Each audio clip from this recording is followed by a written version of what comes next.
بسم الله الرحمن الرحيم. الحمد لله رب العالمين خالق السماوات والأرضين باعث الأنبياء والمرسلين، ثم الصلاة والسلام على رسوله الكريم وعلى أهل بيته الطيبين الطاهرين المعصومين المظلومين المنتجبين سيما بقية الله في الأرضين، ولعنة الدائمة على أعدائهم أجمعين من أول ظلمهم إلى قيام يوم الدين. أما بعد فقد قال الحكيم في كتابه العظيم بسم الله الرحمن الرحيم. يا أيها الذين آمنوا كتب عليكم الصيام كما كتب على الذين من قبلكم لعلكم تتقون. اللهم صل على محمد وعلى آله.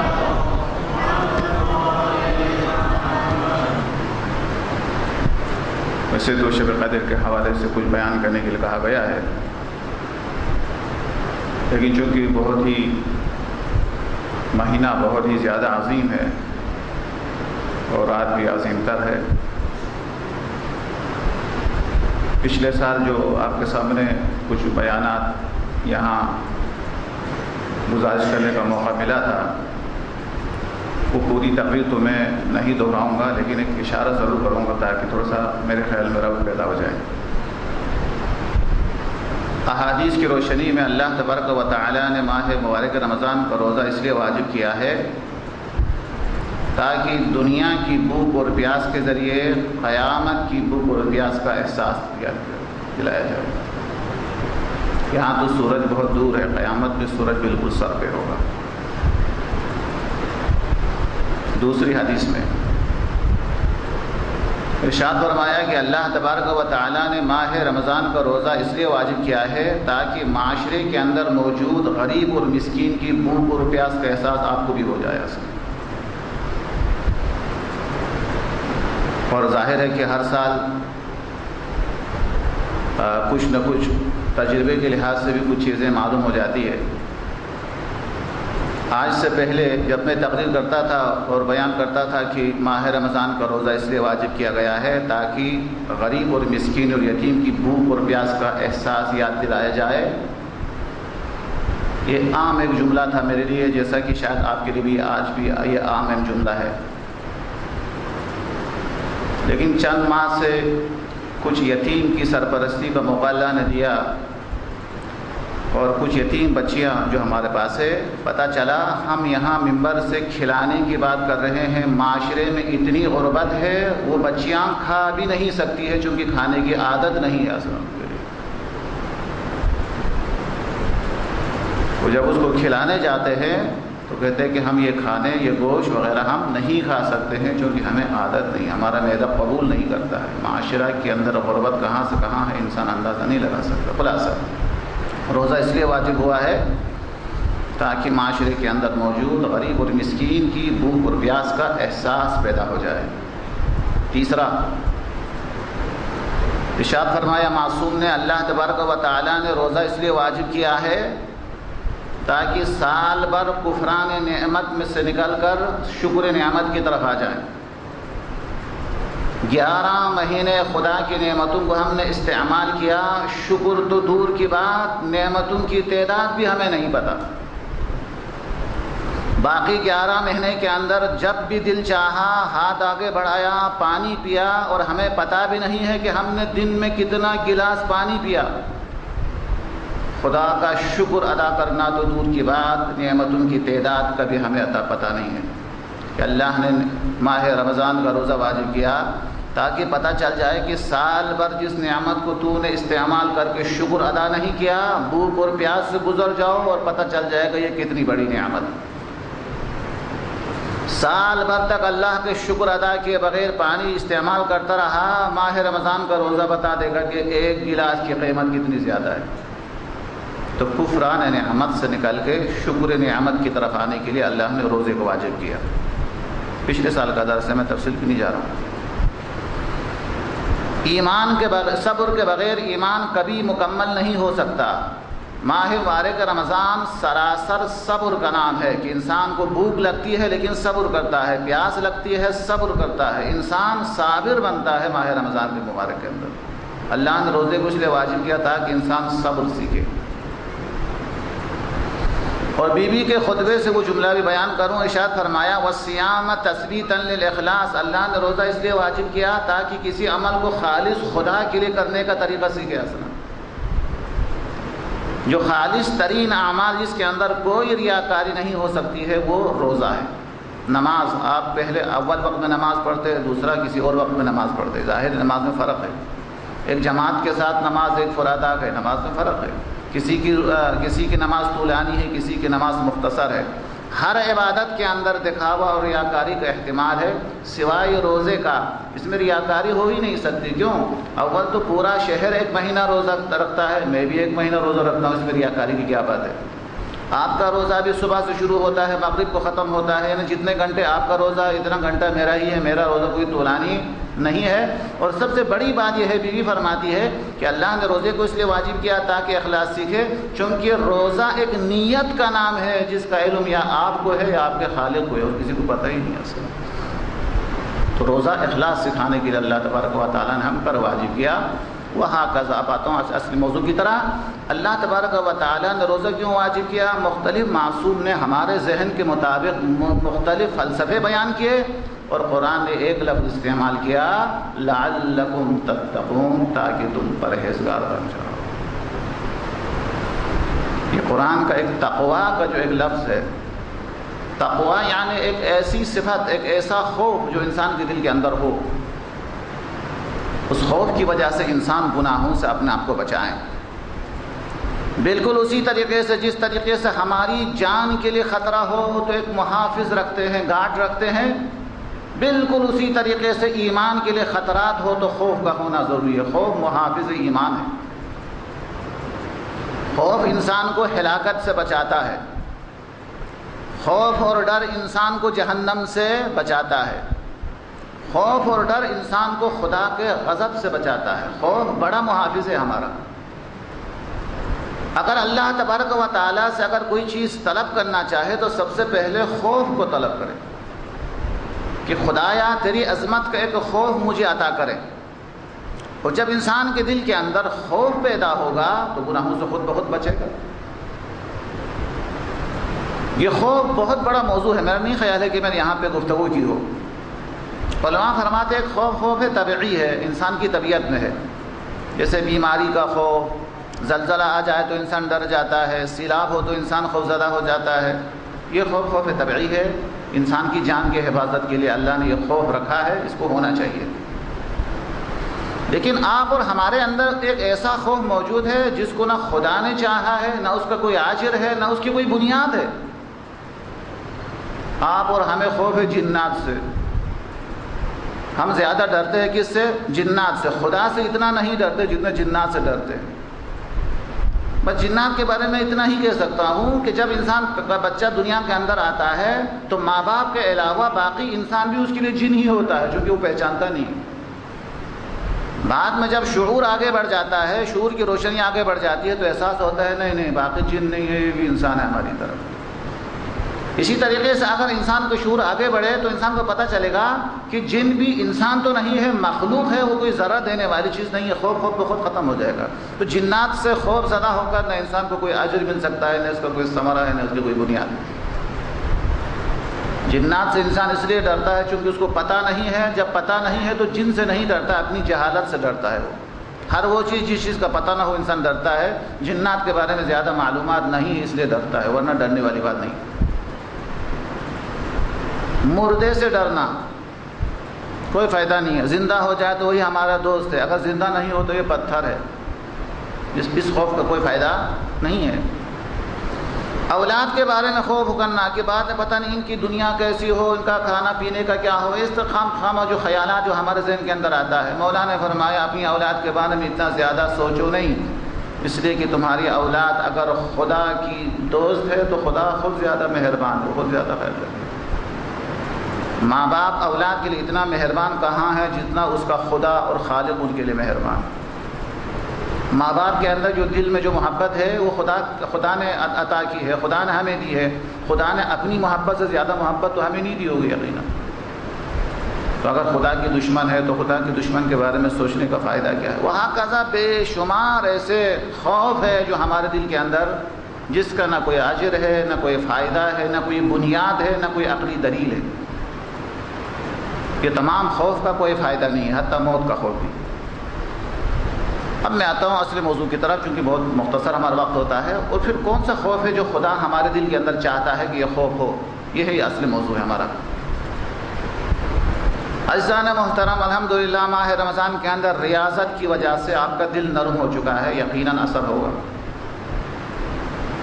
ماہ مبارک رمضان کے اندر عبادات کے لیے انسان زیادہ آمادہ اور تیار ہو جاتے ہیں، تو یہ باتیں سمجھنا شاید آپ کے لیے، میرے خیال میں ہم سب کے لیے آسان ہو۔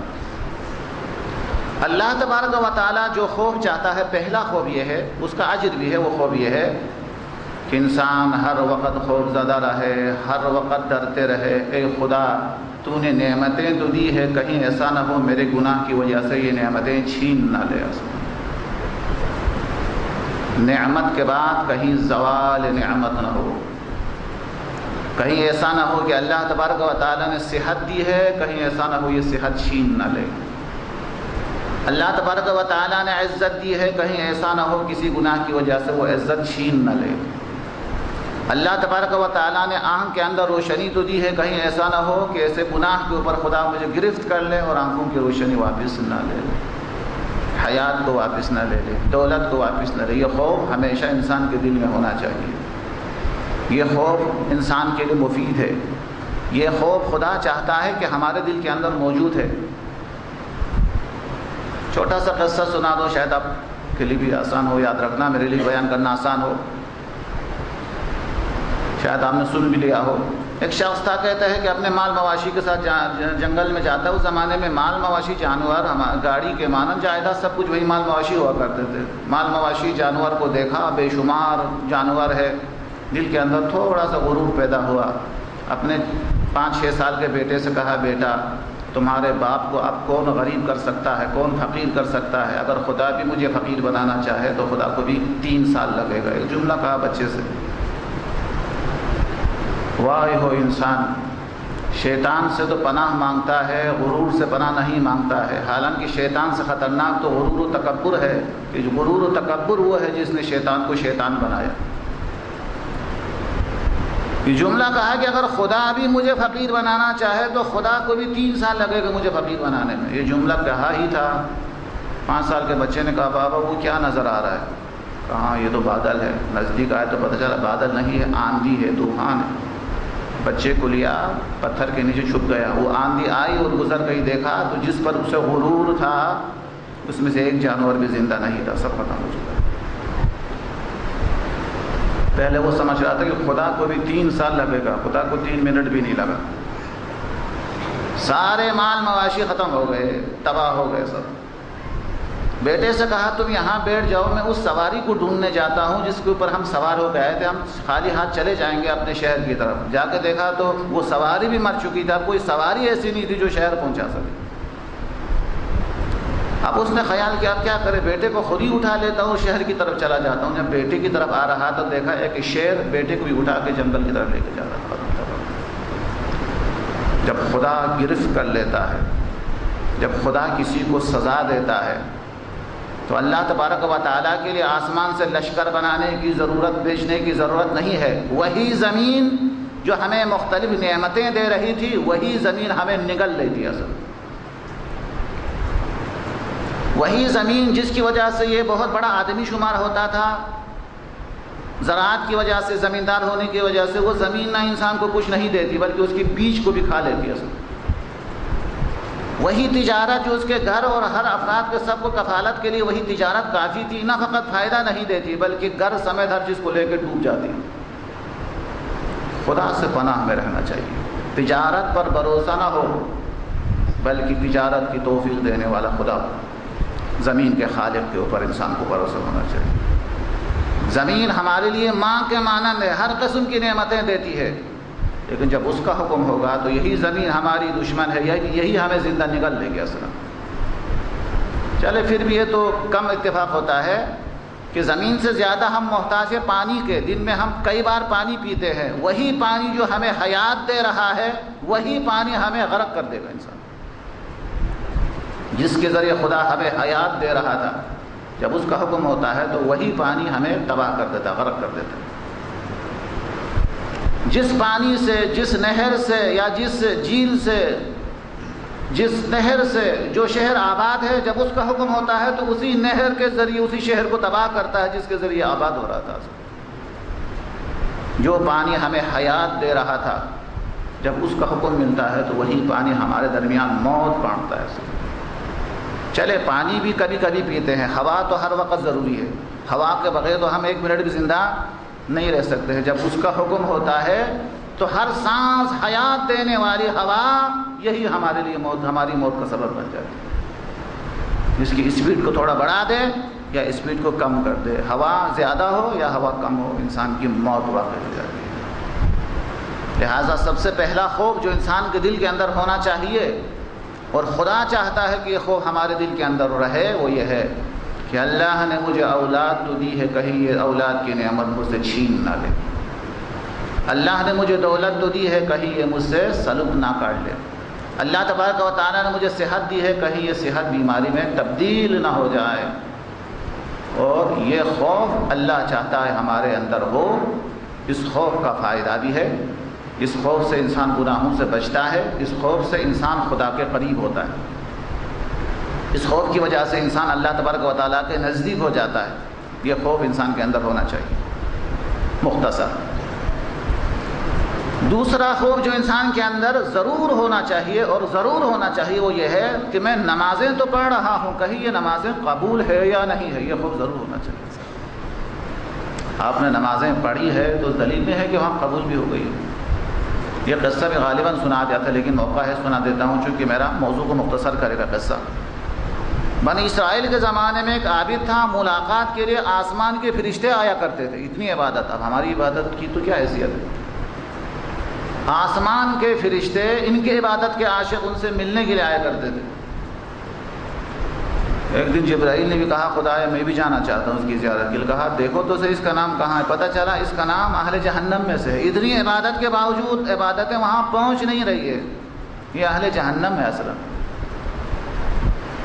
اللہ نے کہا تم جاؤ، لیکن جا کے بتاؤ تو اس سے کہ تم اہل جنت نہیں ہو، اہل جہنم ہو۔ جبرائیل تشریف لاتے کہا اس شخص اپنے آپ کو نہ تھکاؤ، تمہاری عبادت کا کوئی فائدہ نہیں ہے، تم اہل جہنم ہے۔ میں نے خود نام لکھ دیکھ کے آیا ہے، تمہارا نام جہنمی افراد میں ہے تمہارا نام۔ اب دیکھیے ساری عبادت ایک طرف، کیونکہ قبولیت نہیں ہے۔ کچھ دیر سوچنے کے بعد اس عابد نے کہا ٹھیک ہے میں آپ کی عبادت کو تو نہیں چھوڑوں گا،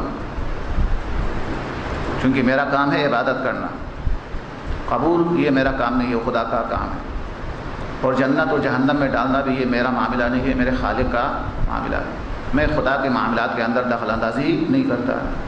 اس نے ایک جملہ کہا اگر خدا مجھے جہنم میں نہیں ڈالنا جنت میں نہیں ڈالنا چاہتا، جہنم میں ڈالنا چاہتا ہے، کیونکہ وہ میرا خالق اور میرا آقا، اس کی مرضی مجھے جہاں رکھ دے، اس سے میرا کوئی سروکار نہیں ہے، میں جہنم میں جا کر بھی الحمدللہ رب العالمین کہوں گا۔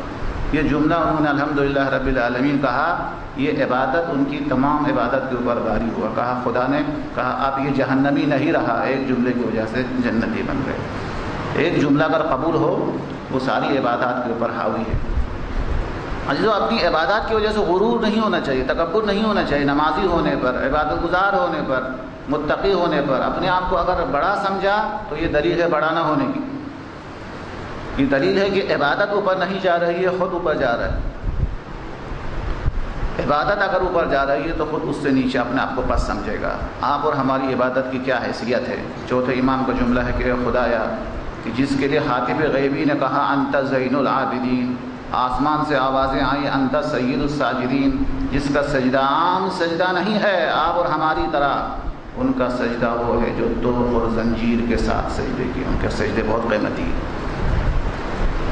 ان کی عبادت آپ اور ہماری عبادت جیسی نہیں ہے کہ ان کی عبادت وہ شام غریبان کی عبادت ہے، ان کی پیشانی آپ اور ہماری طرح سجدگاہ پہ نہیں ہے، باقی اس خاکستر پہ جو خیمے جلنے کی وجہ سے ان کی عبادت، زنجیروں میں توپ کے اندر ان کی عبادت کی کون قیمت لگا سکتا؟ آپ کی دعا کا ایک جملہ ہے کہ خدایا میں نے نماز روزے کی شکل میں عبادت کی شکل بنا دی ہے، مجھے عبادت پر بھروسہ نہیں ہے، تیرے فضل پر بھروسہ ہے۔ امام کی جملہ ہے دعا کے اندر، اگر آپ چاہیں تو میں دکھا سکتا ہوں۔ کہ اپنی عبادت انجام دینے کے بعد غرور نہ ہو، تکبر نہ ہو. اگر غرور ہو، تکبر ہو، عبادت نہیں ہے. پھر وہ جملہ تو آپ نے بارہا سنا ہوا مولا کائنات کا حضرت علی بن ابی طالب صلوات اللہ وسلام علیہ، اللہم صل علی محمد وعلی محمد. وہ نیکی جس کے بعد تمہیں غرور پیدا ہو جائے، اس نیکی سے تو وہ گناہ بہتر ہے جس کے بعد تمہیں افسوس ہو جائے.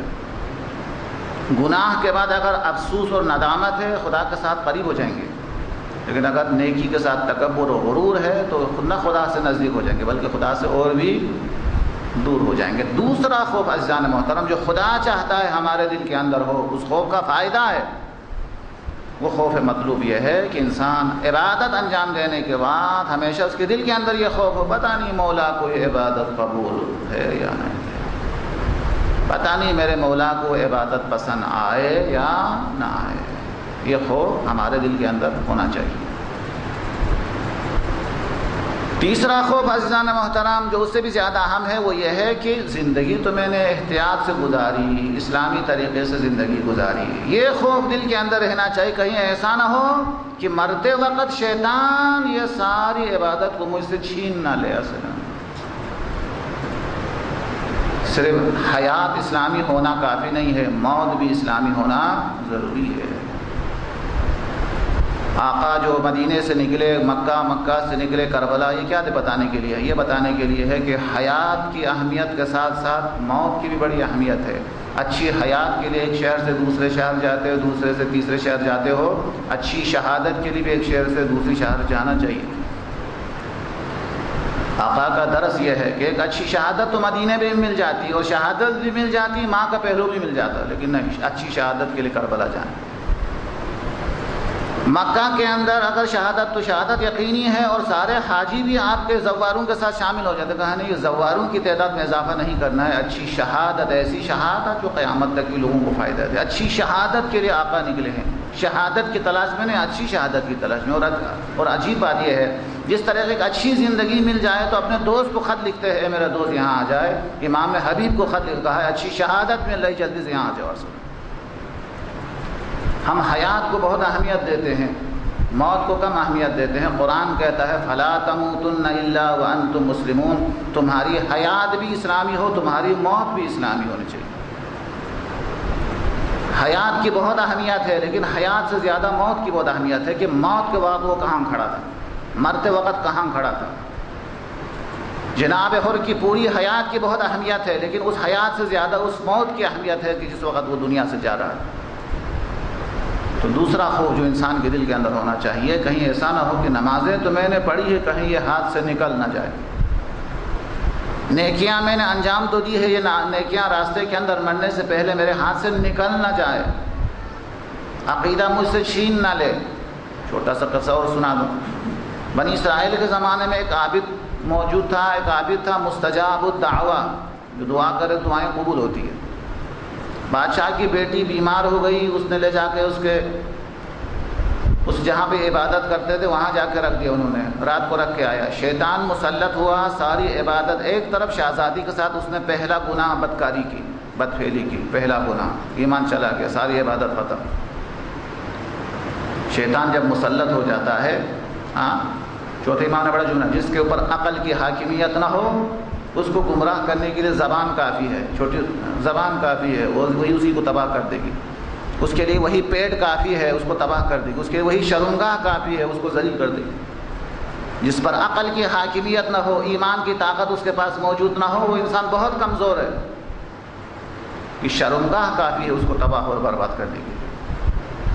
شہوت مکمل مسلط ہوئی، شیطان مسلط ہوا. اس نے پہلا گناہ کیا کہ اس کے ساتھ بدفعلی کی.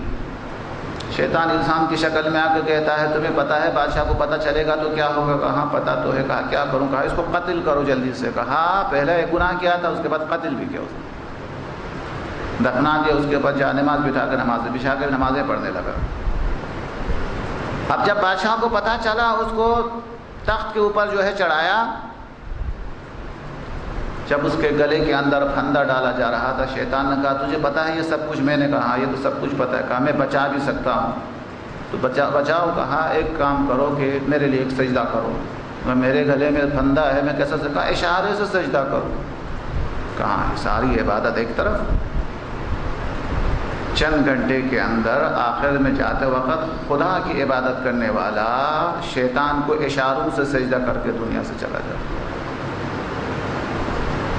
تو عزیزان محترم، دوسرا خوف جو ہمارے دل کے اندر ہونا چاہیے اور ضرور ہونا چاہیے، وہ خوف کیا ہے کہ کہیں ہمارا عقیدہ چھین نہ لے، کہیں شیطان ہمارا عقیدے کے اوپر ڈاکہ نہ مارے، کہیں شیطان ہمیں جو ہے راہ راست سے نہ ہٹا دے مرتے وقت. دعائے عدیلہ اسی کے لیے، اس کا خلاصہ یہی ہے، اپنے عقیدے کو بیان کرنے کے بعد خدا کے پاس امانت رکھتے ہیں کہ خدایا یہ میرا عقیدہ ہے، یہ تیرے پاس امانت رکھ کہ میرے مرنے کے بعد تو مجھے واپس کرے. دعائے عدیلہ.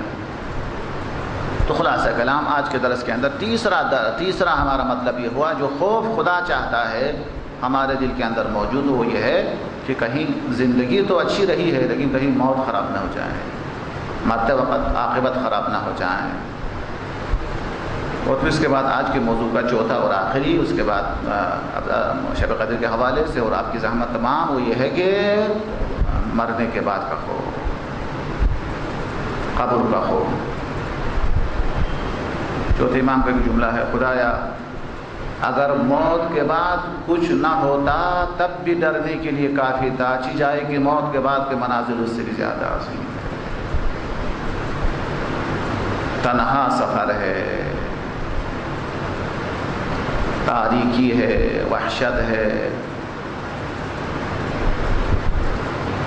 تازہ شہر سے باہر نکالا گیا ہے، گھر سے باہر نکالا جاتا ہے، کیا گزرتی ہوگی میت کے اوپر انسانی اس کا خوف، اس کی تیاری. اس قبر کے اندر مجھ سے کچھ چیزوں کے بارے میں سوال کیا جائے گا، برزخ کے بارے میں اپنے اندر خوف، حساب و کتاب کا خوف، اللہ کی بارگاہ میں حساب کے لیے کھڑے ہو جانے کا خوف، قیامت کے زلزلے کا خوف. قرآن کریم میں تقریباً 2000 سے زیادہ آیات قیامت کے عذاب کے بارے میں، اور اللہ تبارک و تعالیٰ نے مثال دے کے سمجھایا ہے کہ وہاں کے لیے تیاری کرو. اذا زلزلت الارض زلزالها، زمین کو ایسا ہلایا جائے گا جیسا ہلانا خدا کے لیے ممکن ہے، جتنا خدا ہلا سکتا ہے اتنا ہلا دے گا زور سے. وَأَخْرَجَتِ الْأَرْضُ أَثْقَالَهَا، زمین کے نیچے مردے ہیں وہ بھی باہر آ جائیں گے، زمین کے نیچے آتش فشان ہے وہ بھی باہر، زمین کے اندر گیس ہے وہ سب باہر. کیا عالم ہے. وَأَخْرَجَتِ الْأَرْضُ أَثْقَالَهَا، زمین کے اندر جو چیزیں پوشیدہ ہے سب کے سب باہر. وَقَالَ الْإِنسَانُ مَا لَهَا، انسان کہیں گے یہ زمین کو کیا ہو گیا ہے. زمین ساری خبریں دینا شروع کرے گی، ہمارے گناہوں کی شکایتیں کرنا شروع کرے گی. پیغمبر نے ارشاد فرمایا کہ زمین سے ہوشیار رہو، زمین تمہارے جسم کی ماں ہے، کیونکہ ہمارا جسم مٹی سے بنتا ہے. تمہارے جسم کے لیے زمین تمہاری ماں ہے، اور تمہارا جسم جو بھی کرتا ہے زمین کو ضرور پتہ چلتا ہے. زمین کے اندر تمام حرکتیں جمع ہیں. فَمَن يَعْمَلْ مِثْقَالَ ذَرَّةٍ خَيْرًا يَرَهُ وَمَن يَعْمَلْ مِثْقَالَ ذَرَّةٍ شَرًّا يَرَهُ. قرآن اسی مناظر کو یاد کرتے تاکہ اس کا خوف ہو ہمارے دل کے اندر. إِنَّ زَلْزَلَةَ السَّاعَةِ شَيْءٌ عَظِيمٌ، زلزلہ قیامت بہت شے عظیم ہے. یہ وہ دن ہوگا جس دن دودھ پلانے والی خواتین اپنے بچے کو دودھ پلانا بھول جائے گی. اصلا جو حاملہ خواتین ہیں وہ ان کا حمل خوف کی وجہ سے سقط کر جائے گا.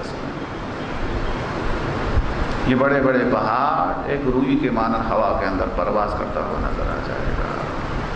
یہ وہ چیزیں ہیں عزیزان محترم جس کا خوف خدا چاہتا ہے ہمارے دل کے اندر ہو. اور ایک جملہ پڑھ کے میں اگلے مرحلے کی طرف آتا ہوں. آپ بلند آواز سے ایک صلوات پڑھیں محمد و آل محمد.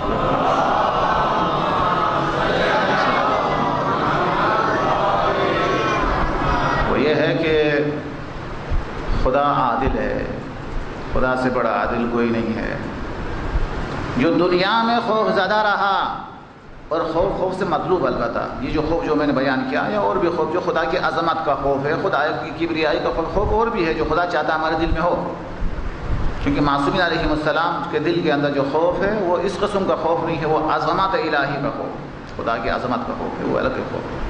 وہ تھوڑا موضوع ثقیل ہے، اس لیے میں نے اس کو نہیں چھیڑا۔ خلاصہ کلام یہ ہے کہ اگر ہمارے دل کے اندر تھوڑا سا خوف ہے تو اسے یقین ہونا چاہیے کہ مرنے کے بعد کوئی خوف نہیں ہے دوبارہ۔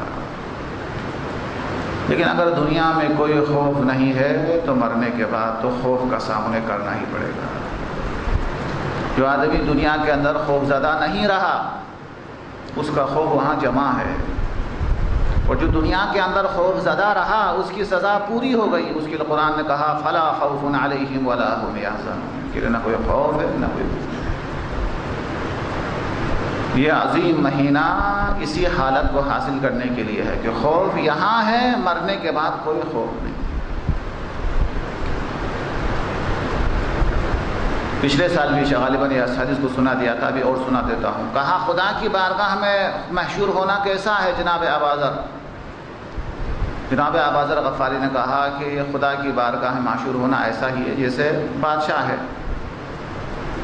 گناہگار کا خدا کی بارگاہ میں حاضر ہونا ایسا ہے جیسا بادشاہ کو اطلاع ملی کہ فلاں آدمی نے کوئی بڑا جرم کیا ہے، کوئی بڑی غلطی کی ہے بڑا، تو پھر کیا کرتا ہے بادشاہ؟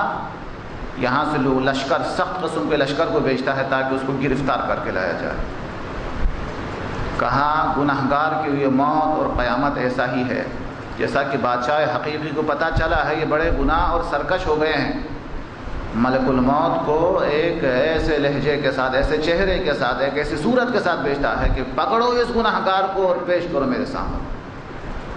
کیا ہوگا پھر جب ملزم کو پکڑ کے لایا جائے گا تو کیا ہوگا؟ ظاہر ہے سر جھکا ہوا، غلطی ہو گئی صاحب، آئندہ ایسا نہیں کروں گا جناب، رو رہا ہوگا۔ ہاں ٹی وی والے سے کہہ رہا ہوگا بھائی میرا چہرہ نہیں دکھانا کہ بےزتی نہ ہو جائے، ذلت نہ ہو جائے۔ یہی ہوتا ہے جیسے مجرم کو پکڑ کے لایا جاتا ہے۔ ہاں گناہگار کے لیے قیامت ایسا ہی ہے کہ بڑے بڑے جرائم کیے تھے، اب خدا کے لشکر نے اس کو پکڑ کے لایا ہے اس کو۔ اب آتے ہیں آپ جیسے نیک افراد کے لیے، کہا ان کے لیے تو اچھی بات ہے۔ بادشاہ کو خبر ملی ہے کہ فلاں آدمی نے محاذ جنگ پر بڑا کارنامہ انجام دیا ہے، خدا کسی کو بھیجتا ہے، بادشاہ کسی کو بھیجتا ہے، اس کو لے کے آؤ، میں اسے ایوارڈ دے دوں گا، میں اسے انعام دے دوں گا، میں اس کو تقمہ دوں گا اس کے لیے۔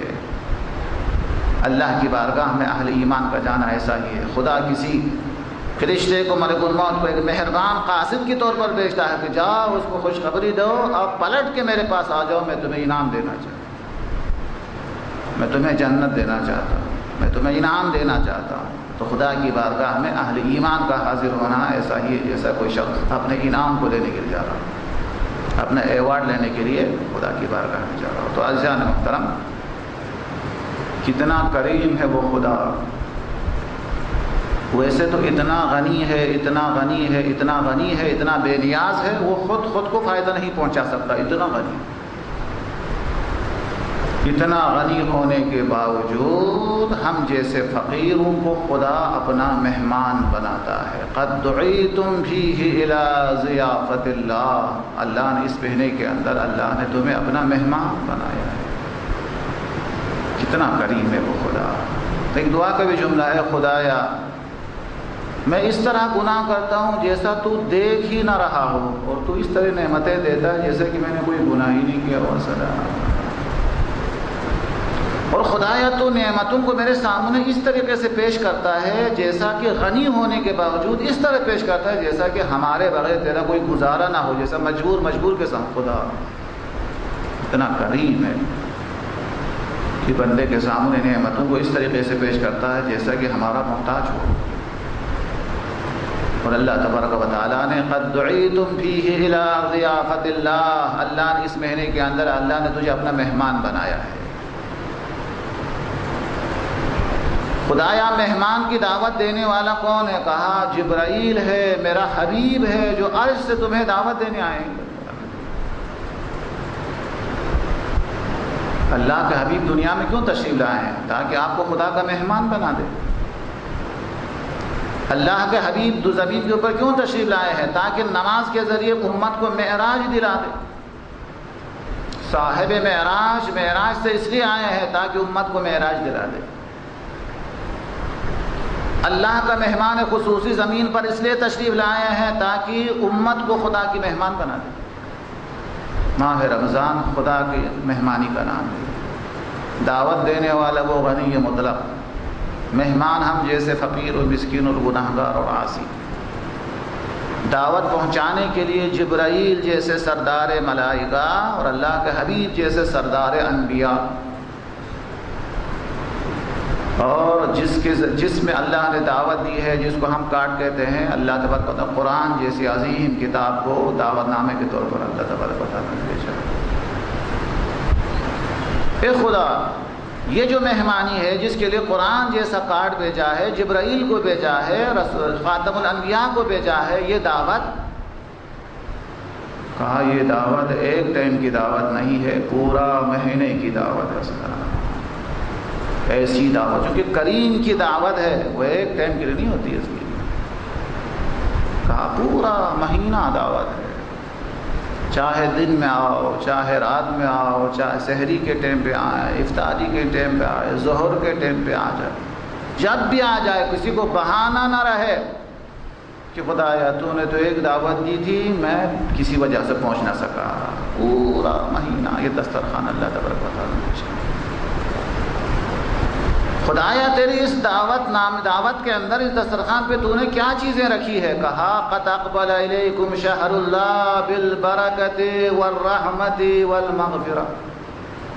دسترخوان جو ایک مہینے کے لیے بچھایا ہے وہ کوئی معمولی دسترخوان نہیں ہے، رحمت بھی اسی پر ہے، مغفرت بھی اسی میں ہے، برکتیں بھی اسی میں۔ اگر تمہیں برکت کی تلاش ہے تو اسی پہ دسترخوان پر ہے، اگر تمہیں رحمت کی تلاش ہے تو رحمت کا مہینہ بھی ہے، اگر تمہیں مغفرت کی تلاش ہے تو مغفرت اسی مہینے کے اندر موجود ہے۔ یہ دسترخوان وہ ہے جس کے اندر مغفرت و رحمت و برکت سب چیزیں موجود ہیں، عبادتیں موجود ہیں، ہر چیز موجود ہے۔ کس قسم کی عبادت؟ ایسی دسترخوان ہے، ایک آیت کی تلاوت کرو، پورا قرآن ختم قرآن کا ثواب لے جاؤ، ایک خرما خدا کی راہ میں دے دو، پورا غلام آزاد کرنے کا ثواب لے جاؤ۔ تو اب کوئی بہانہ نہ رہے کہ خدا یا ہمارے زمانے میں کوئی غلام نہیں تھا کہ ہم آزاد کر سکے، تو مہینے کے اندر رمضان میں ایک خرما، ایک کھجور دینے کا ثواب، ایک غلام آزاد کرنے کا۔ کہا خدا اور بھی کچھ چیزیں موجود ہے، کہا خدا نے یہ ہے یہ ہے، یہ فرمایا کہ اور کیا چاہیے؟ اعمالکم فیہ مقبول، تمہاری نمازیں قبول ہے، ودعاؤکم فیہ مستجاب، تمہاری دعائیں بھی قبول ہے، تمہارے اعمال بھی قبول ہے، تمہاری دعائیں بھی مستجاب ہے۔ اور یہ عظیم مہینہ ہے، وہ ایک عظیم دسترخوان ہے کہ جس کے اندر نومکم فیہ عبادہ و انفاسکم فیہ تسبیح، اگر سو جانا چاہے تو بھی عبادت کا درجہ، جو سانس لیتے ہو وہ بھی تسبیح کے برابر ثواب۔ ایسا عظیم مہینہ اللہ تبارک و تعالیٰ، ایک مہینے کا دسترخوان، رحمتیں موجود ہے، برکتیں موجود ہے، مغفرتیں موجود ہے، ساری چیزیں موجود ہے۔ کہا اور کیا ہے؟ کہا قرآن جیسی کتاب اس دسترخوان کے اوپر موجود ہے، جو انسان کو اول آخرین کی سعادت عطا کرنے والی کتاب، قرآن جیسی کتاب اس دسترخوان پہ موجود ہے۔ خدا کوئی اور چیز کہا اور کیا چاہیے؟ شب قدر جیسی عظیم رات اس کے اندر موجود ہے، پورا سورہ اس کے لیے۔ بسم اللہ الرحمن الرحیم، انا انزلناہ فی لیلۃ القدر، ہم نے لیلۃ القدر میں قرآن کو نازل کیا ہے۔ وما ادراک ما لیلۃ القدر، تمہیں کیا معلوم لیلۃ القدر کیا ہے؟ لیلۃ القدر خیر من الف شہر، ایک رات 1000 مہینوں کے برابر نہیں، 1000 مہینوں سے افضل ہے۔ 1000 مہینے کیا مطلب؟ 83 سال کے برابر نہیں، 83 سال سے افضل ہے۔ اب دیکھو کتنا کریم خدا ہے، ہماری زندگی پوری 83 سال نہیں ہے، کہا چلو کوئی بات نہیں ہے کہ وہ کریم خدا ہے، بہانہ کی تلاش میں ہے کہ کوئی بہانہ مل جائے بندوں کو رحمت کا دروازہ کھولو۔ رات کا نام بھی کیسا اچھا نام رکھا، کہا خدا یہ رات کا نام کیا ہے؟ لیلۃ القدر، قدر و منزلت کی رات، قدر و منزلت کی رات ہے۔ لیلۃ القدر قدر و منزلت کی رات ہے، قدر و منزلت تقسیم کرنے والی رات ہے، اور آنے والے سال کس کو کیا ملے گا اس کا فیصلہ ہونے کی رات ہے۔ لیلۃ القدر قدر و منزلت کی رات ہے۔ اب اندازہ لگائے کہ جب ایک رات ہماری زندگی سے بھی زیادہ افضل ہو، اس کی عبادت کی تلاش میں 3 راتیں تو کیا 100 راتیں بھی جاگے تو کم ہے۔ کوئی شکایت نہ رہے کہ خدایا تو نے اپنی اس رات کو چھپا کے رکھا ہے، نہیں، نہ بھی چھپا لے تب بھی تم پورے 10 راتیں بھی اگر شب بیداری کرے تب بھی کم ہے، چونکہ معاملہ 1 رات 2 رات کا نہیں ہے، 80 سال سے بھی زیادہ افضل۔ اس لیے علماء قدیم آخری اشرف پورا شب قدر کے اعمال کیا کرتے تھے تاکہ چاند کی وجہ سے کہیں یہ قیمتی رات ہمارے ہاتھ سے نہ نکل جائیں۔ اور بعض علماء پورا مہینہ جو ہے اعمال شب قدر کا کیا کرتے تھے تاکہ یہ قیمتی رات جو انسان کی زندگی میں آتی ہے یہ اسی طریقے سے انسان کے ہاتھ سے نہ نکل پائے۔ تو عزیزان محترم اس کے اوپر زور دینے کی ضرورت ہی نہیں ہے، ایک جملہ کافی ہے۔ خدا خود فرماتے ہیں وما ادراک ما لیلۃ القدر، تمہیں کیا معلوم کہ لیلۃ القدر کیا ہے؟ لیلۃ القدر خیر من الف شہر، 1000 مہینوں سے افضل، 1000 مہینے 83 سال سے بھی زیادہ افضل ہے۔ ایک رات کی عبادت 83 سال کی عبادت کے اوپر بھاری ہے۔ ایک تسبیح پڑھنا 83 سال تسبیح پڑھنے کے اوپر بھاری ہے۔ ایک رات کی عبادت میں اتنی اللہ تبارک و تعالیٰ فضیلت دی ہے۔ لیلۃ القدر خیر من الف شہر، اس میں کیا ہوتا ہے؟ تنزل الملائکہ، ملائکہ نازل ہوتے ہیں۔ زمین کے اوپر جو لیلۃ القدر ہے اس کی فضیلت کو درک کرنے کے لیے آسمان کے ملائکہ زمین پر قرآن کہہ رہا ہے زمین کے اوپر ملائکہ آتے ہیں۔ اور پھر بھی ملائکہ تو پھر بھی دور کے بعد وہ روح کے بارے میں مختلف روایات ہے، میں اس ترجمہ کرتا ہوں۔ روح یعنی جو فرشتے سے بھی اوپر جو روح ہے، یعنی ملک کی اور ایک قسم ہے جو ملک سے بھی بلند ہے، یا روح امین جبرائیل بھی، ملائکہ بھی نازل ہوتے ہیں۔ اور ملائکہ سے اوپر جو مخلوق ہے روح، وہ بھی زمین کے اوپر آتی ہے اس شب قدر کو درک کرنے کے لیے۔ تنزل الملائکۃ والروح باذن ربہم، خدا سے اجازت لے لے کے آتا ہے، یعنی اس کا مطلب یہ ہے کہ اپنی مرضی سے بھی نہیں آتا ہے، وہ خدا سے اجازت لے لے کے تمنا کر کر کے وہ یہاں تک زمین پہ تشریف لاتے ہیں۔ سلامتی ہے، سلامتی ہے فجر تک۔ بس میں نے آپ کی زحمت کو تمام کی، لیکن ایک سوال جو آپ کے ذہن کے اندر آ سکتا ہے وہی اسی کا جواب دے دوں گا۔ اے خدا، بہترین سجدے آسمانوں میں ہے، یہ کیا کرنے آتے زمین کے اوپر؟ بہترین تکبیرات و بہترین لا الہ الا اللہ آسمانوں میں ہے، یہ کیا کون سی عبادت ہے جو زمین پر ہے جو ان کو نظر نہیں آ رہی، وہ یہاں پر کیوں آتے ہیں؟ خلاص سوال یہ ہے کہ کیوں آتے ہیں ملائکہ زمین کے اوپر؟ باذن ربہم، اپنے رب سے اجازت لے لے کے زمین پر کیوں آتے ہیں؟ ایک احتمال تو آپ یہ دے سکتے ہیں کہ آپ وہ شب قدر کی رات جو یہاں عبادت کرنے کا جو درجہ ہے وہ عرش کے نیچے کرنے کا بھی، تبھی تو یہاں آتے ہوں گے۔ خدا کی پوری نظر اس وقت اس رات زمین کی طرف ہے، وہ اللہ تبارک و تعالیٰ کے نظر کرم کی طرف دیکھتے ہیں۔ دیکھا کہ شب قدر میں خدا کی پوری توجہ، یعنی بہ اصطلاح پوری نظر کرم زمین کے اوپر ہے، وہ یہاں آتے ہیں۔ اور بھی اقوال بہت زیادہ ہے، لیکن جو ہمارے موضوع سے مربوط ہے میں اسی کو نقل کرتا ہوں۔ بعض علماء فرماتے ہیں شاید ملائکہ شب قدر زمین کے اوپر اس لیے آتے ہیں، وہ ہمارے سجدے دیکھنے نہیں آتے، کیونکہ سجدے تو آسمان میں ہے، وہ ہمارا رکوع دیکھنے نہیں آتے ہیں، وہ ہماری عبادت کے اوپر عاشق ہو کے نہیں آتے۔ کہا پھر کیوں آتے ہیں؟ علماء فرماتے ہیں شاید ایک عبادت جو آسمانوں میں نہیں ہے زمین پر ہے اس کو دیکھنے آتے ہیں۔ کون سی عبادت ہے؟ رکوع، سجدہ، عبادت کون سی چیز ہے جو آسمان میں نہیں ہے؟ ملائکہ خاص طور پر اس عبادت کو دیکھنے کے لیے زمین پر آتے ہیں جو آسمانوں میں نہیں ہے وہ عبادت۔ علماء فرماتے ہیں وہ عبادت کون سی ہو سکتی ہے؟ ایک ہی عبادت ہے، وہ کیا ہے؟ چونکہ آسمانوں میں کوئی گناہ نہیں ہوتا، جب گناہ نہیں ہوتا ہے تو ندامت کے آنسو نہیں ہوتے، وہ زمین پر آتے ہیں دیکھنے کے لیے یہ گناہ گار کس طرح رو رو کر خدا کو راضی کرتے ہیں۔ اس رات کی قیمتی عبادت کیا ہے؟ گناہ گاروں کے آنسو، خدا کی بارگاہ میں گریہ وزاری، تنہائی میں اپنے رب کو راضی کرنے کی کوشش. ملائکہ زمین پر آتا ہے، اتنے گناہوں کا بوجھ یہ خدا کی بارگاہ میں کس طریقے سے اپنے آپ کو بوجھ سے آزاد کراتے ہیں. یہ چہرہ جو سال بھر گناہ کر کے سیاہ کر چکا ہے، چلو دیکھتے ہیں زمین کے اوپر یہ بندہ اپنے سیاہ چہرے کو کس طریقے سے سفید کرتا ہے. یہ سال بھر گناہ کر کے نامہ اعمال گناہوں سے بھر دیا ہے، یہ ایک رات کے اندر اس نامہ اعمال کو کس طریقے سے نامہ اعمال سے گناہوں کو ہٹا دیتا ہے. ندامت کے آنسو، اپنے گناہوں پر ندامت، اپنے گناہوں پر احساس شرمندگی. اللہ اپنے گناہوں کو کسی اور کے پاس بیان کرے خدا پسند نہیں کرتا، لیکن وہی گناہوں کو اگر خالق کے سامنے بیان کرے خدا پسند کرتا ہے. بس میں یہی بیان کرنا چاہ رہا تھا اور آپ کی زحمت تمام کروں. عزیزو، خدا پر کم سے کم اتنا بھروسہ کرو جیسا آپ کسی کیس میں آپ اپنے وکیل پہ بھروسہ کرتے، اتنا تو بھروسہ کرو خدا پر. اگر کوئی اچھا سا وکیل مل جائے کیس لڑنے کے لیے تو انسان مطمئن ہو جاتا ہے کہ میرا وکیل بہت طاقتور ہے، لہٰذا مطمئن. خدا کو ایک وکیل کا درجہ کم سے کم اتنا اعتبار کرو جتنا ایک وکیل پہ ہم کرتے ہیں، اتنا بھروسہ کرو خدا پر جتنا ہم ایک وکیل کے اوپر کرتے ہیں. ورنہ کہاں وکیل اور کہاں وکیل کا خالق.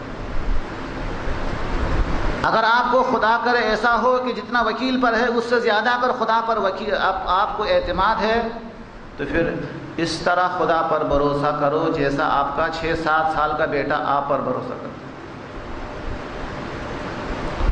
آپ کا بچہ آپ پر کس طرح کرتا ہے؟ جب کوئی پریشانی آتی ہے ماں باپ کے پاس آتا ہے، بھوک لگتی ہے کسی اور کے پاس نہیں جاتا ہے، ماں باپ کے پاس جاتا ہے. حتیٰ اسکول کے اندر بھی کوئی شکایت ہو، اسکول میں نہیں کرتے، آ کے ماں باپ سے شکایت کرتے کہ آج میرے ساتھ یہ ہوا. کاش ہمارے در ہم خدا پر اتنا ہی بھروسہ کرے، اتنا ہی اعتبار کرے جتنا ہمارا بیٹا ہمارے اوپر کرے. جب بھوک لگتی ہے تو شکایت ماں باپ سے کرتے، کسی اور کے پاس نہیں کرتے. کاش ہم بھی کریں کہ ہمیں بھوک لگ جائے تو اس کے پاس شکایت کرے، کسی اور کے پاس نہیں. کوئی پریشانی ہو، کوئی ضرورت ہو تو اسی کے پاس جا کے بیان کرے. کاش اتنا اعتبار کرے جتنا بیٹا آپ پر اعتبار کرتے ہیں. ورنہ جو دعائیں ہم پڑھتے ہیں اس کا خلاصہ یہ نہیں ہے کہ وکیل کے برابر اعتبار کرو، ماں باپ کے برابر اعتبار کرو، بلکہ دعاؤں اور مناجات کا خلاصہ تو یہ ہے کہ خدا کے اس طریقے سے حوالہ کرو جیسا مردہ غسال کے اپنے آپ کو حوالہ کر دیتے ہیں. ہم مردے کی طرح ہے. اصلا مردے کو غسال ہی ہلا سکتا ہے، مردہ خود نہیں ہل سکتا ہے، غسل دینے والا ہی اس کو ہلا دے گا. مردہ نہ لباس پہن سکتا ہے نہ اتار سکتا ہے، غسال ہی کر سکتا ہے. جس طرح مردہ 100% اپنے آپ کو غسال کے حوالے کر دیتے ہیں. اور اگر کچھ میت کو اگر زبان ہوتی اور تو کچھ کہے تو کیا کہے؟ غسال سے کہے تم مجھے ہلا دو، تم مجھے پہنا دو، میں تو کچھ نہیں کر. اسی طریقے سے ہماری زندگی مردے کے مانند ہے. اور تشبیہ سمجھانے کے لیے خدا اور غسال کے مانند ہے، لہٰذا ہم کچھ بھی نہیں کر سکتے. ہر معاملے کے اندر ہمیں خدا کی طرف رجوع کرنا پڑے گا.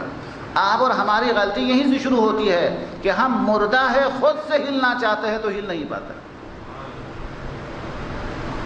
عملی طور پر مردہ ہے، غسال کے بغیر، خدا کے بغیر ہلنا چاہتا ہے، ناکام رہ جاتا ہے.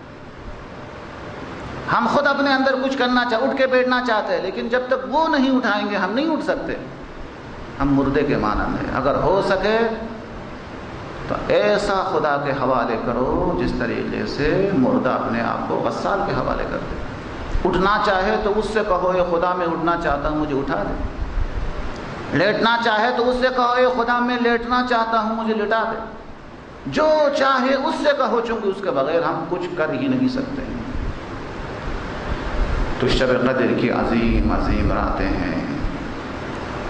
ہو سکے تو جس طریقے سے جب کوئی طوفان آتا ہے، کوئی آندھیاں چلتی ہے تو بھاگ کر کسی محفوظ جگہ پر پناہ لیتے ہیں. اگر آپ سے ممکن ہے تو گناہوں کا احساس کر کے بھاگ کر اعتکاف کے لیے خدا کے گھر میں پناہ لے لو. تیزی کے ساتھ جاؤ، شوق کے ساتھ چلے جائیں مسجد کے اندر. کہو خدایا میں دنیا کی مصیبتوں سے بھی پناہ لینے آیا ہوں، مرنے کے بعد کی مصیبتوں سے پناہ. بھاگ کیا ہے؟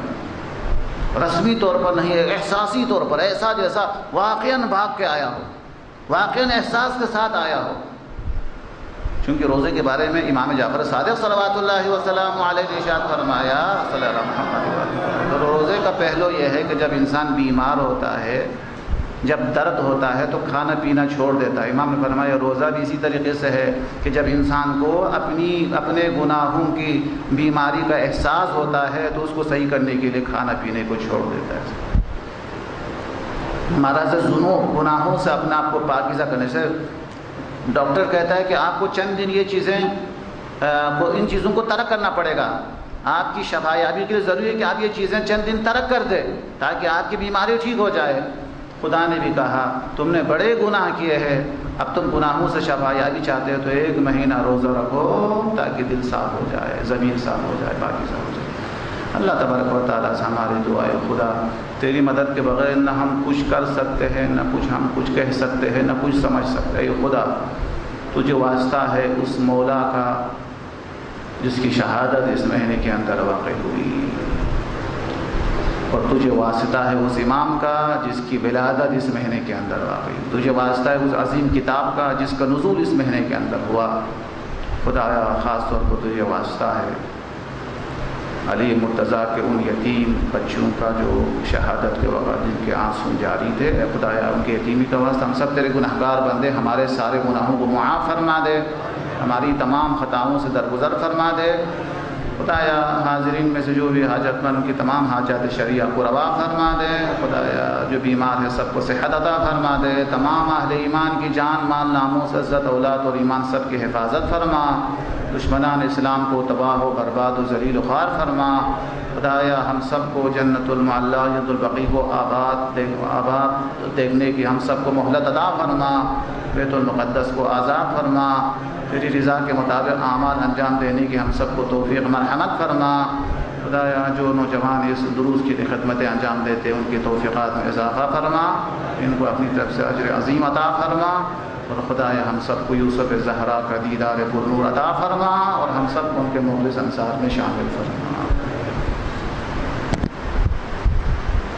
دوست ڈھونڈ لے، اسی لیے میں کچھ ایسے دوست رکھتا ہوں جو مجھ سے رجوع کرتے ہیں کہ صبح اپنے معشوق کو تالے میں بند کر دیتے ہیں اور موبائل بھی نہیں دیتے. مثلا صبح 8:30 بجے بند کر دیتے ہیں اور ظہر کے بعد تک خود ہی آ کر پھر دروازہ کھولتے ہیں. اعتماد نہیں رکھتے اپنے معشوق کے اوپر. اور وہ جو میں نے عرض کیا تھا کہ وصال عشق کا قبول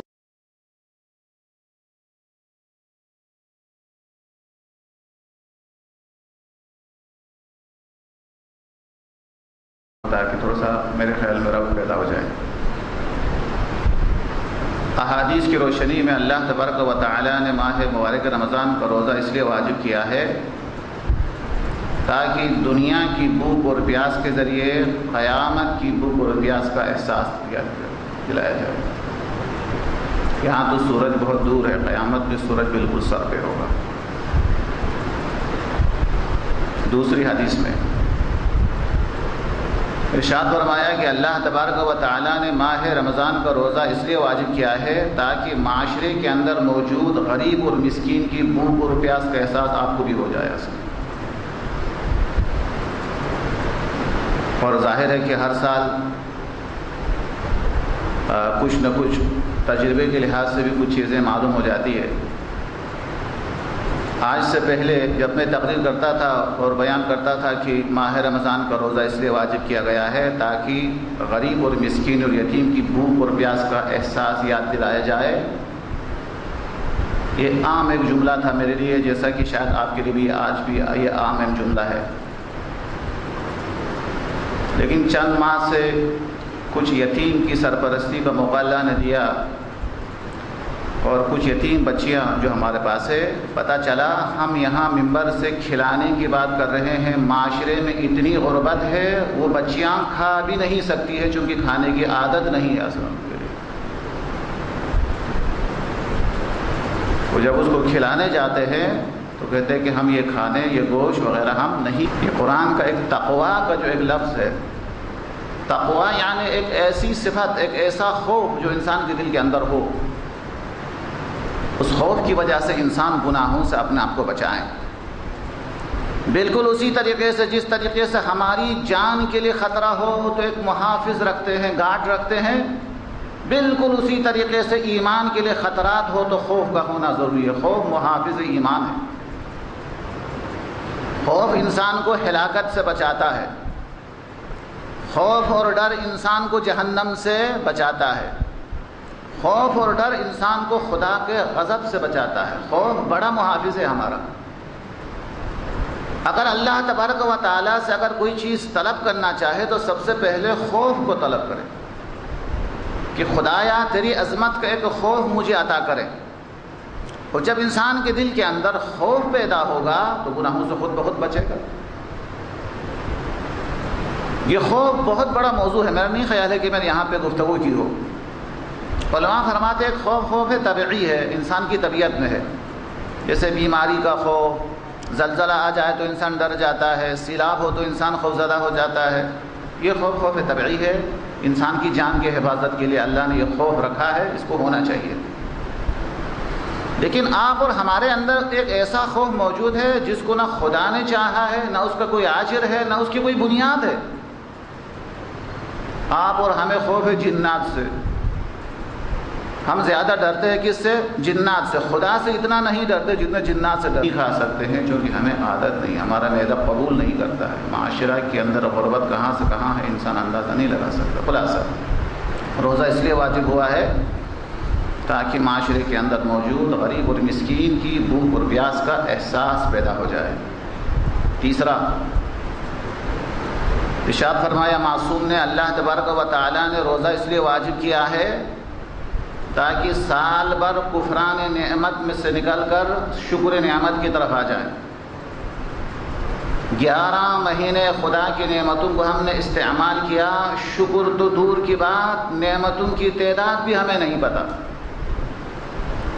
باقی 11 مہینے کے اندر جب بھی دل چاہا ہاتھ آگے بڑھایا، پانی پیا، اور ہمیں پتہ بھی نہیں ہے کہ ہم نے دن میں کتنا گلاس پانی پیا۔ خدا کا شکر ادا کرنا تو دور کی بات، نعمتوں کی تعداد کا بھی ہمیں پتہ نہیں ہے کہ اللہ نے ماہ رمضان کا روزہ واجب کیا تاکہ پتہ چل جائے کہ سال بھر جس نعمت کو تو نے استعمال کر کے شکر ادا نہیں کیا، بھوک اور پیاس سے گزر جاؤ اور پتہ چل جائے گا یہ کتنی بڑی نعمت۔ سال بھر تک اللہ کے شکر ادا کیے بغیر پانی استعمال کرتا رہا، ماہ رمضان کا روزہ بتا دے گا کہ ایک گلاس کی قیمت کتنی زیادہ ہے۔ تو کفران نعمت سے نکل کے شکر نعمت کی طرف آنے کے لیے اللہ نے روزے کو واجب کیا۔ پچھلے سال کا درس ہے، میں تفصیل بھی نہیں جا رہا ہوں۔ ایمان کے بغیر، صبر کے بغیر ایمان کبھی مکمل نہیں ہو سکتا۔ ماہ مبارک رمضان سراسر صبر کا نام ہے کہ انسان کو بھوک لگتی ہے لیکن صبر کرتا ہے، پیاس لگتی ہے صبر کرتا ہے، انسان صابر بنتا ہے ماہ رمضان کے مبارک کے اندر۔ اللہ نے روزے کو اس لیے واجب کیا تھا کہ انسان صبر سیکھے۔ اور بیوی کے خطبے سے وہ جملہ بھی بیان کروں، ارشاد فرمایا وَالصِّيَامَ تَثْبِيتًا لِلْإِخْلَاصِ، اللہ نے روزہ اس لیے واجب کیا تاکہ کسی عمل کو خالص خدا کے لیے کرنے کا طریقہ سیکھے۔ اصلا جو خالص ترین اعمال جس کے اندر کوئی ریاکاری نہیں ہو سکتی ہے وہ روزہ ہے۔ نماز، آپ پہلے اول وقت میں نماز پڑھتے، دوسرا کسی اور وقت میں نماز پڑھتے، ظاہر نماز میں فرق ہے۔ ایک جماعت کے ساتھ نماز، ایک فرادہ ہے، نماز میں فرق ہے۔ کسی کی نماز طولانی ہے، کسی کی نماز مختصر ہے۔ ہر عبادت کے اندر دکھاوا اور ریاکاری کا احتمال ہے سوائے روزے کا، اس میں ریاکاری ہو ہی نہیں سکتی۔ کیوں؟ اول تو پورا شہر 1 مہینہ روزہ رکھتا ہے، میں بھی 1 مہینہ روزہ رکھتا ہوں، اس میں ریاکاری کی کیا بات ہے؟ آپ کا روزہ بھی صبح سے شروع ہوتا ہے، مغرب کو ختم ہوتا ہے، یعنی جتنے گھنٹے آپ کا روزہ اتنا گھنٹہ میرا ہی ہے، میرا روزہ کوئی طولانی نہیں ہے۔ اور سب سے بڑی بات یہ ہے، بیوی فرماتی ہے کہ اللہ نے روزے کو اس لیے واجب کیا تاکہ اخلاص سیکھے، چونکہ روزہ ایک نیت کا نام ہے جس کا علم یا آپ کو ہے یا آپ کے خالق کو ہے، اور کسی کو پتہ ہی نہیں ہے اصلا۔ تو روزہ اخلاص سکھانے کے لیے اللہ تبارک و تعالیٰ نے ہم پر واجب کیا۔ وہاکذا، اب آتا ہوں اصل موضوع کی طرح، اللہ تبارک و تعالیٰ نے روزہ کیوں واجب کیا؟ مختلف معصوم نے ہمارے ذہن کے مطابق مختلف فلسفے بیان کیے، اور قرآن نے ایک لفظ استعمال کیا، لعلکم تتقون، تاکہ تم پرہیزگار بن جاؤ۔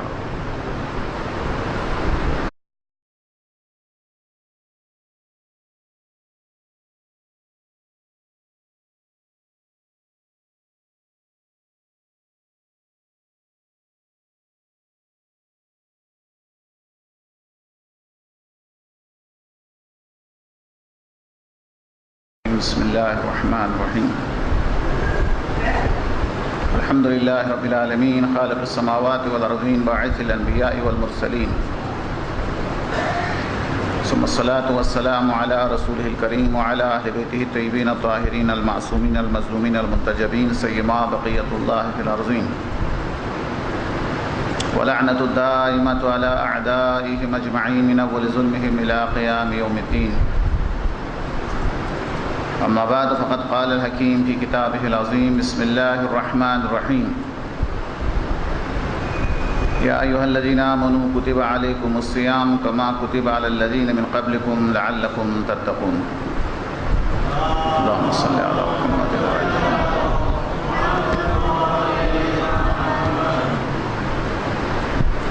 ویسے تو شب قدر کے حوالے سے کچھ بیان کرنے کے لیے کہا گیا ہے،